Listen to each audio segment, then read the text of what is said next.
సుదీర్ఘకాలంగా రాష్ట్రంలో తీవ్ర చర్చనీయాంశమైన అంశం. ప్రపంచీకరణ పుణ్యమా అని దేశవ్యాప్తంగా ఇప్పుడు రాష్ట్రంలో ప్రవేశిస్తోంది కాంట్రాక్టు సేద్యం. బడా సంస్థల గుత్తాధిపత్య ప్రమాదం, అన్నదాతల హక్కులకు పొంచి ఉన్న ముప్పు మాటలపై చర్చలు సాగుతుండగానే అకస్మాత్తుగా ఈ విధానానికి ఆమోద ముద్ర వేసేసింది రాష్ట్ర ప్రభుత్వం. మార్కెట్ నియమావళి చట్టం 1969కి సవరణల కోసం ప్రాథమిక నోటిఫికేషన్ జారీ ఇచ్చేసింది. సానుకూలతలతో పాటే అంతులేని సవాళ్లతో కూడిన విధానపరమైన నిర్ణయాన్ని తీసేసుకుంది. ఇంతకీ ఏమిటి ఈ ఒప్పంద వ్యవసాయం? అది రైతులకు వరమా శాపమా? కాంట్రాక్టు సేద్యం వస్తే వ్యవసాయం పెద్ద కంపెనీల గుప్పిట్లోకి వెళ్లిపోతుందన్న రైతు సంఘాల ఆందోళనలో వాస్తవం ఎంత? ఆ వివరాల సమాహారం ఈ కథనంలో చూద్దాం.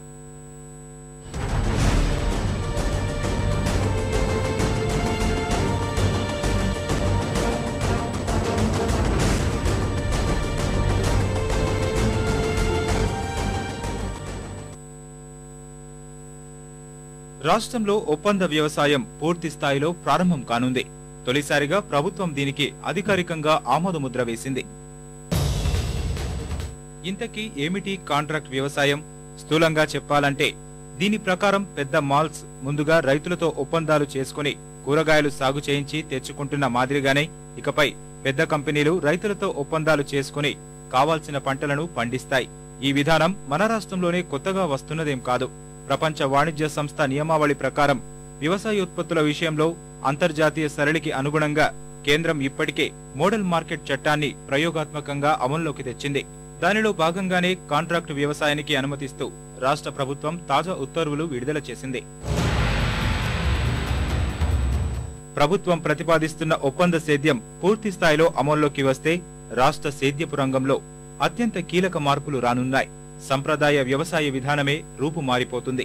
కంపెనీలతో ఒప్పందంలోకి ప్రవేశించిన రైతులు ఏ పంట ఎలా ఎంత పండించాలి, ఏ ధరకు ఎవరికి అమ్మాలి అనే విషయాలపై పూర్తి హక్కులు కోల్పోతాడు. సీజన్ కు ముందు ఒప్పందం చేసుకున్న సంస్థ చెప్పిన మద్దతు ధర మేరకే అదే పంటను సాగు చేసి దిగుబడిని అదే సంస్థకు విక్రయించాలి. దీనివల్ల రైతుకు కలిగే ఏకైక లబ్ధి ముందే మద్దతు ధర నిర్ణయం.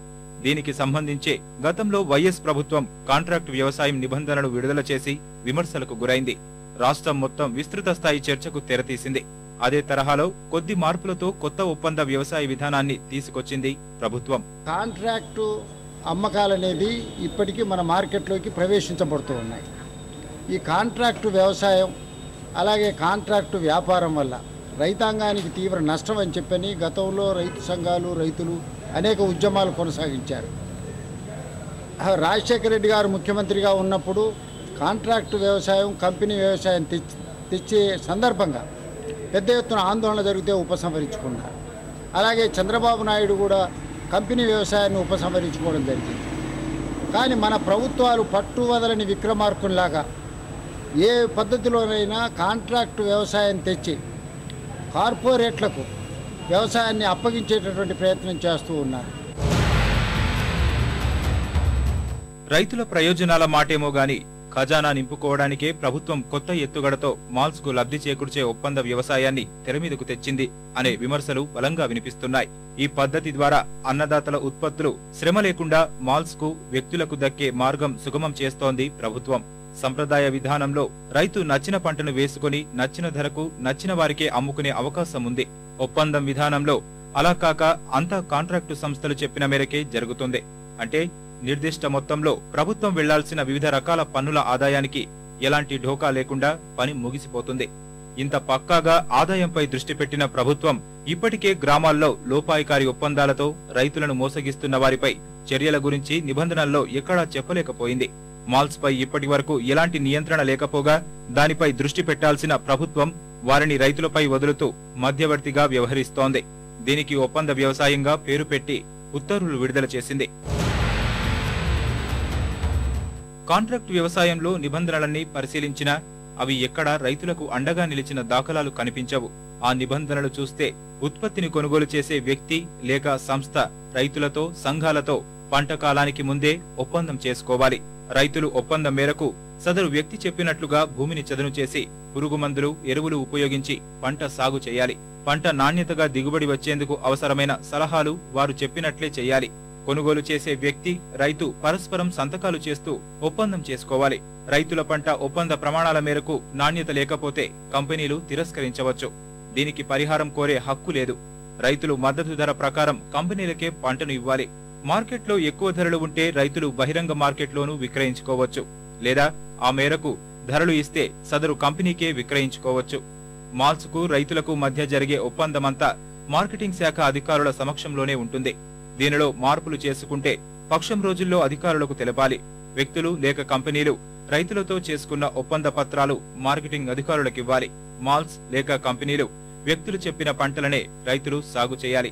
ఒప్పందం చేసుకున్న వ్యక్తి, అతడి ప్రతినిధి ఎప్పుడైనా రైతు పొలాలను సందర్శించవచ్చు. సాగు చేస్తున్న విధానాన్ని పరిశీలించవచ్చు. ఒప్పందం కేవలం రైతు పండించిన ఉత్పత్తికే కాని రైతు భూమిపై వ్యక్తులకు ఎలాంటి హక్కు ఉండదు.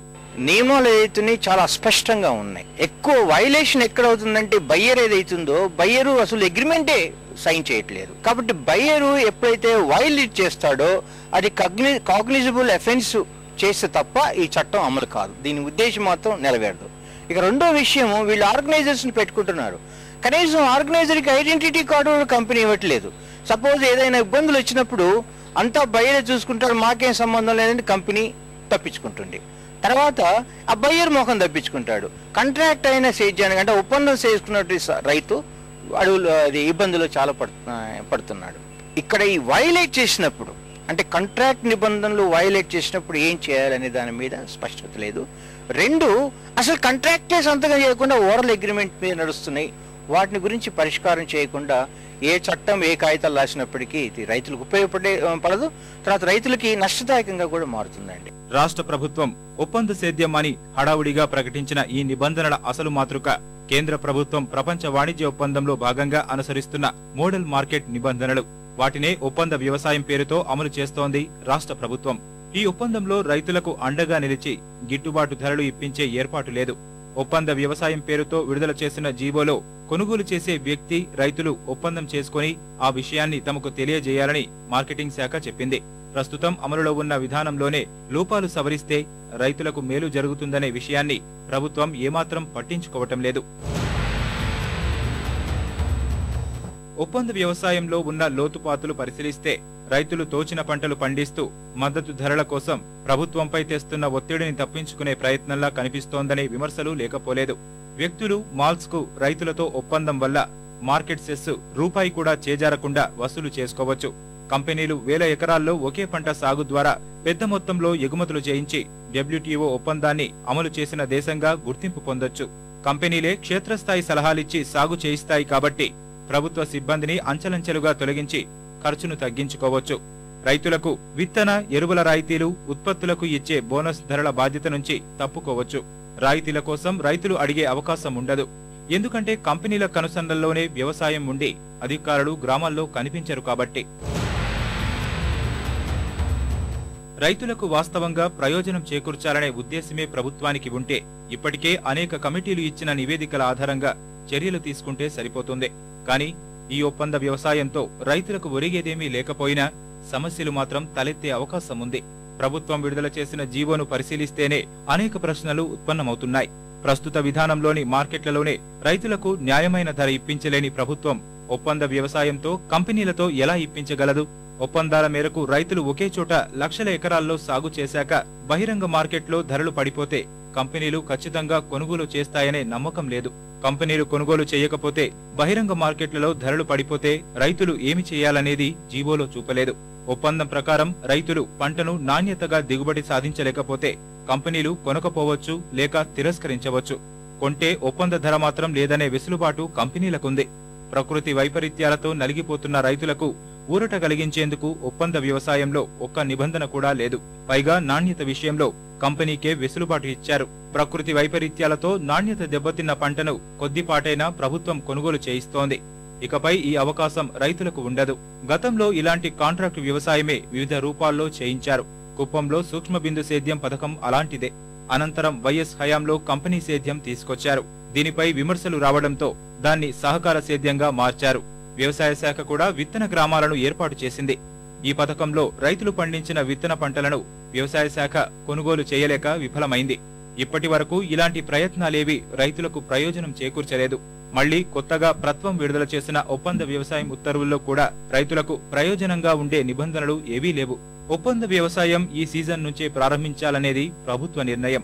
ఇప్పటికే ఒప్పందం లేకుండా నోటి మాటతో ఏజెంటును ఏర్పాటు చేసుకోవడం ద్వారా గ్రామాల్లో పలు పంటలు కొనుగోలు చేస్తున్న దానికి ప్రభుత్వం చట్టబద్ధత కల్పించలేకపోయింది. కంపెనీలు, వ్యక్తులు ఒప్పందం చేసుకుంటే చట్టపరంగా ఇరుక్కుపోయి రైతులను మోసగించే వీలుండదు కాబట్టి ముందుకు రారని నిపుణులు అభిప్రాయం వ్యక్తం చేస్తున్నారు. ఒప్పంద వ్యవసాయం నిబంధనల్లోని లోపాలను సరిదిద్ది రైతులకు ప్రయోజనం కలిగించేలా చేయాలని నిపుణులు సూచిస్తున్నారు. ఉత్పత్తులు కొనుగోలు చేయకపోతే సదరు వ్యక్తి లేక కంపెనీ రైతుకు పరిహారం ఇచ్చే నిబంధన కూడా లేకపోవడం జీవో డొల్లతనాన్ని ఎత్తి చూపుతోంది.